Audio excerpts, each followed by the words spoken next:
High-intensity rides, cute mascot characters, and overpriced food, it's all a part of the magic that make theme parks. However, these parks often carry a sinister side. It's the park's responsibility that the rides are well maintained for the safety of the visitors. Yet we still get those cases of accidents, injuries, and even deaths. In comparison to the millions of people that go to these parks every year, the amount of incidents is very minimal, but never zero. When it comes to theme parks, we all think of Disneyland and Disney World, Universal Studios, and maybe even Six Flags. However, one we fail to think about is Legoland, owned and operated by Merlin Entertainments. Legoland, which you can guess by the name, is a chain of family amusement parks based around Lego building bricks. The first Legoland opened in Billund, Denmark in 1968, and since then, 11 Legoland parks have been opened around the world. In 2023, the chain had 16.7 million visitors from all 11 parks, which pales to the amount of people that went to Disneyland, California, with 17.2 million people that went that year. So it's safe to say the chain is a lot less popular when compared to other parks. But that doesn't stop it from having incidents of its own. From a roller coaster accident that injured around 31 people to the death of a 5-month-old baby, we'll be covering the unsettling incidents of Legoland parks. Bomb threat.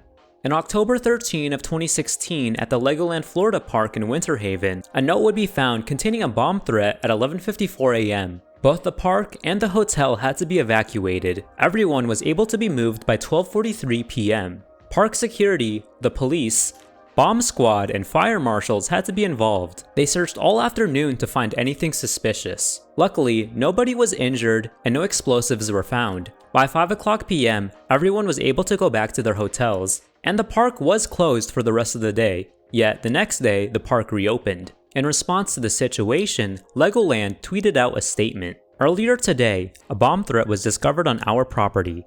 We have evacuated the theme park and the hotel for the safety and security of our guests and employees, which remains our #1 priority. We are working closely with the Winter Haven Police Department to assess the validity of the threat. Park manager Adrian Jones would also put out a statement. At this time, we believe this is a hoax, but we take all threats seriously. He also said he would work with others to get refunds or tickets for another day. Many visitors at the park would give their own perspective about the events that just unfolded.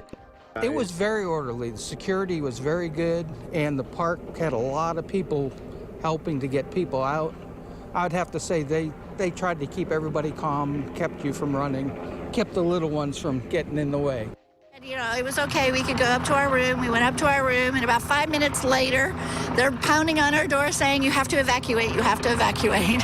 Still, to this day, nobody knows where the note came from. Assault case. On August 11, 2016, two 6-year-old girls would go to the Legoland Windsor Park for a joint family meeting. The park was on a bucket list by the family. After a few rides and attractions, the family would settle at the enclosed playground, Castaway Camp, in Pirate Shores. This playground had slides, climbing nets, and bridges. On the website, it says that children should be accompanied by an adult over 16. The children ran inside to play, while the parents watched from outside and took the opportunity to buy some refreshments. The two girls were playing at a fort and came across a man who offered to lift them up. They refused, but the man still lifted them up and took the chance to assault both of them. Both the girls left the playground in search of their mothers. They told one of the parents what had happened, and realizing the seriousness of the situation, they would alert park staff, who immediately called police.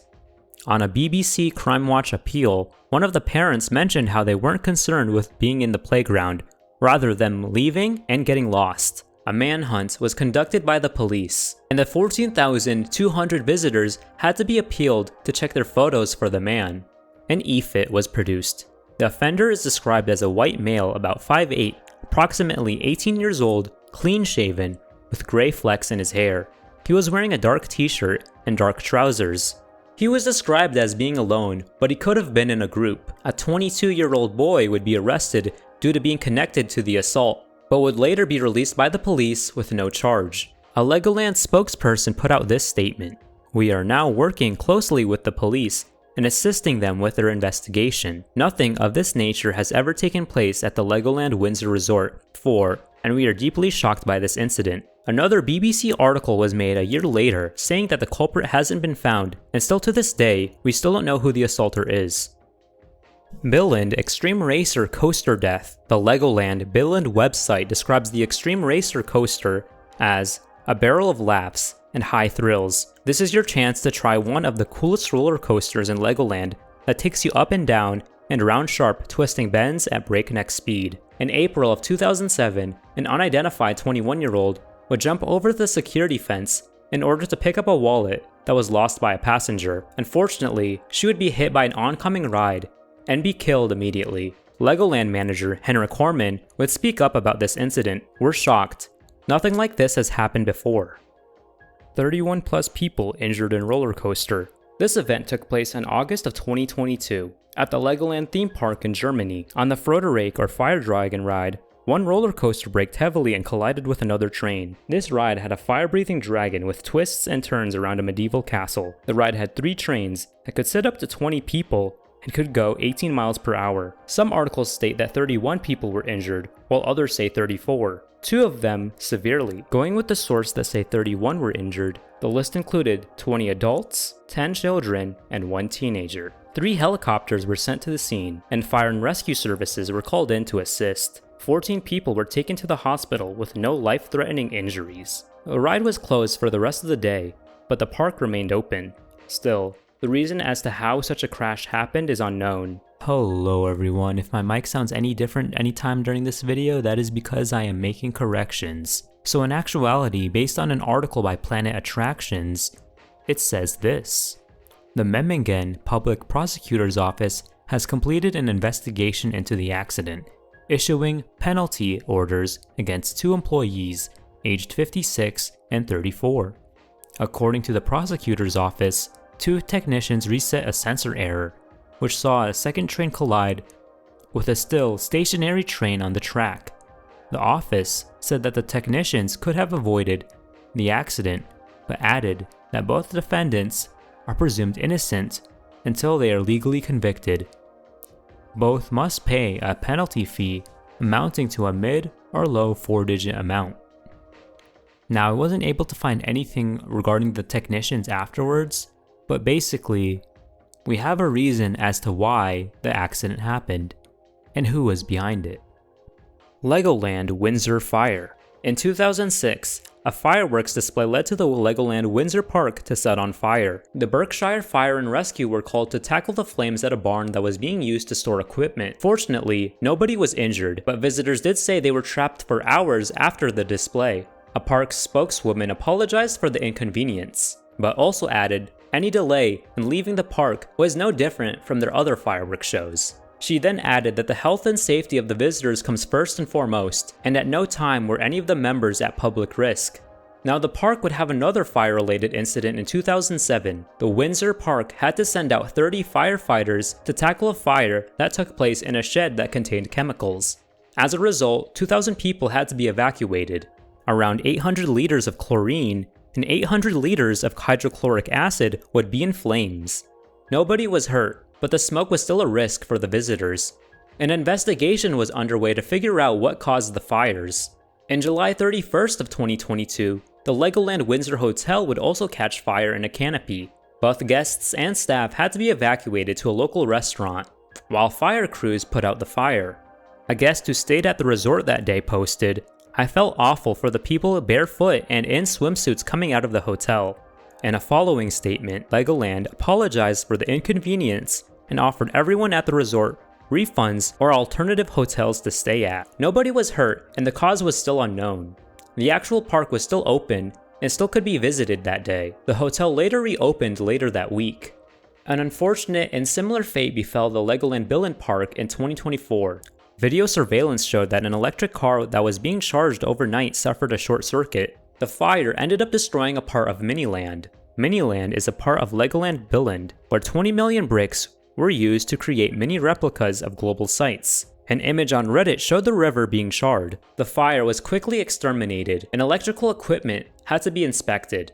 5-month-old found dead. On May 2nd, 2024, 60-year-old retired paramedic Matt Burns from Eastbourne was with his kids and grandkids at the Windsor theme park. His son's partner would alert him that a woman was screaming for help as her 5-month-old wasn't breathing. The incident likely occurred at the Coast Guard HQ boat ride. At first, the baby was blue with no pulse. Legoland staff would arrive at the scene with medical equipment. The 60-year-old paramedic, with the assistance of an off-duty paramedic, performed CPR on the baby. Due to the baby's size, Burns did mouth-to-mouth, while the paramedic did chest compressions. By the time ambulances came, the baby started breathing and started gaining some tone. Initially, both Burns and the paramedic were optimistic about the baby's condition, but unfortunately, the infant passed away 3 days later in the hospital on May 5th. Thames Valley Police Child Abuse Investigation Unit started an investigation and worked with the family and the resort. A 27-year-old from Witham would be arrested in suspicion of neglecting a child to cause unnecessary injury and was released on police bail on July 26. A Legoland Windsor spokesperson sent out a statement saying, "We're incredibly saddened to hear this news, and our heartfelt condolences go out to all those affected. We remain extremely grateful to all staff and members of the public who supported us when this young guest was taken ill at the resort last week. Legoland Windsor is committed to supporting Thames Valley Police with their ongoing investigation. No other suspects have been found, nor have the identity of the woman or the family have been released." Windsor Wasp Problem.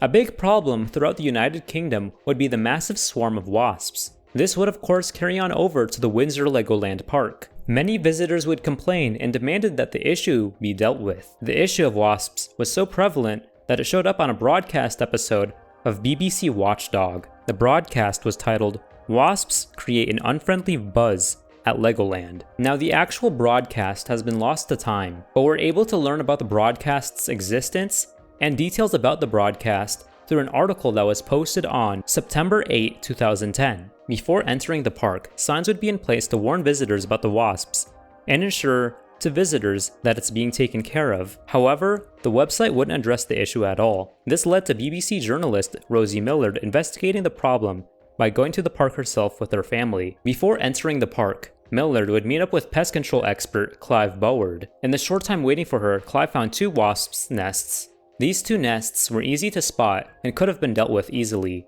Clive estimated that around 40 to 60 wasps were going in and out of the nests per minute, meaning there could have been around 3,000 to 5,000 total wasps just from these 2 nests. When Rosie and her family headed to buy some popcorn, there were wasps all over the dispensers and could even be found in people's food. Merlin Entertainments has had wasp problems at other parks they own, including Chessington, Thorpe Park, and Alton Towers. When BBC reporters visited those parks, the wasp problem seems to be taken care of, with Alton Towers having wasp traps with multiple dead wasps. Yet at Legoland, there were much fewer traps than there should have been. Pest Control Clive would also find another wasp nest near the park's enchanted forest, yards away from a packed ride. Around 5,000 wasps were estimated to be in the nest. Clive returned a week later and found all 3 wasp nests still there, making it evident not much has been done to solve the issue. Merlin Entertainments would have their own response to the broadcast. Legoland Windsor takes any issue which affects the enjoyment or health and safety of our visitors very seriously, and we would like to apologize to anyone who over recent weeks has had a family day out at the park disrupted by wasps.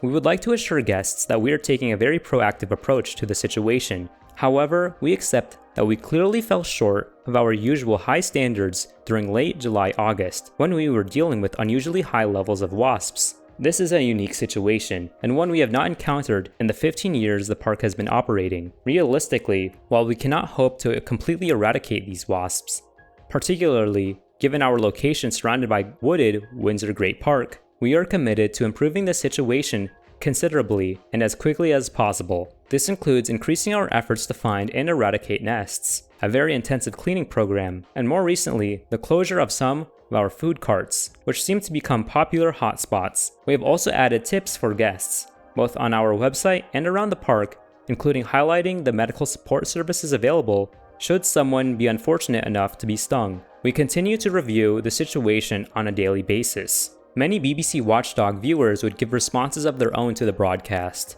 Dear Watchdog, the wasp invasion is not unique to just this year. I visited Legoland last year and wasps were everywhere. I got stung. and was worried as I am allergic to insect bites. I asked many Legoland staff who did not do anything. 2 looked in their first aid kits, which did not have anything in. Luckily, I was not allergic to the sting.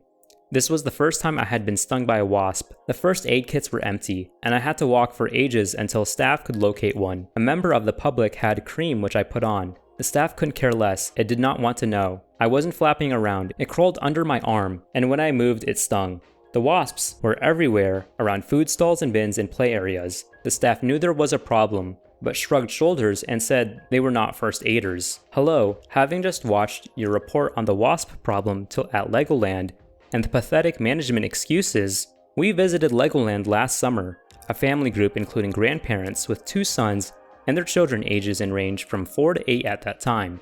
The wasps were incredible in any area that involved food or drink, i.e. the picnic areas and the drink outlets, which had certainly not had been cleaned up for some time. We noticed that the cups offered for sale at the entrance and free top-ups throughout the picnic were a particular problem, i.e. sweet drinks and wasps equal a problem. Every picnic area we found was surrounded by millions of wasps. My grandson Daniel, 8 at the time, was particularly distressed, leaping around in a dreadful panic. I really feared for him as his little heart was pounding and almost leaping out of his chest.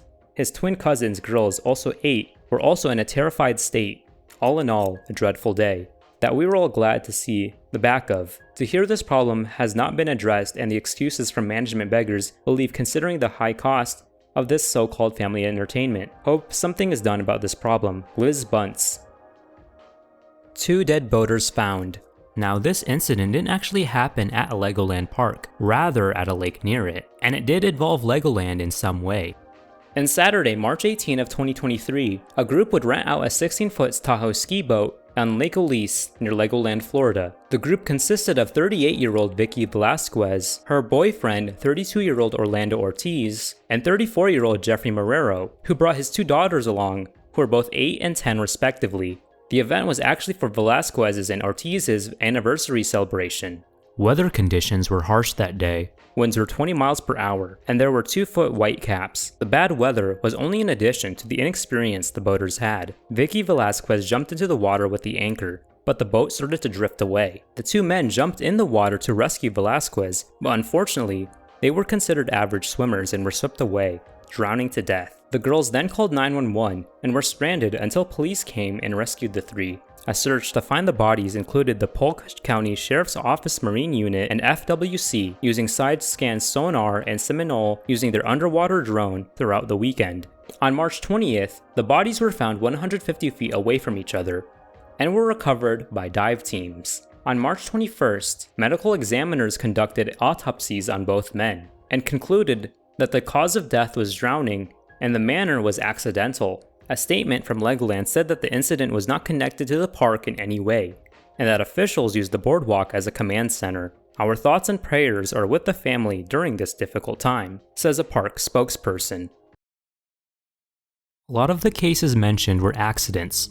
Others were incidents that could have been prevented or dealt with a lot better if there were more measurements in place. And unfortunately, some were because of the depraved minds of individuals.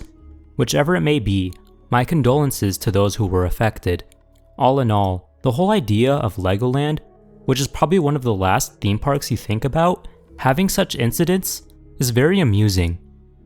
If you enjoyed today's video, feel free to like, comment down your thoughts or any topics I should cover, and subscribe if you want to see more videos like it. Check out my ocean-themed talk show, Deep Blue, over on the Ztomo channel. I create some very engaging conversations with guests you may or may not have heard of. Check out that show if you want to learn more about your favorite creator, or just find something new to watch. Take care of yourselves, and as usual, please have yourselves a damn good one.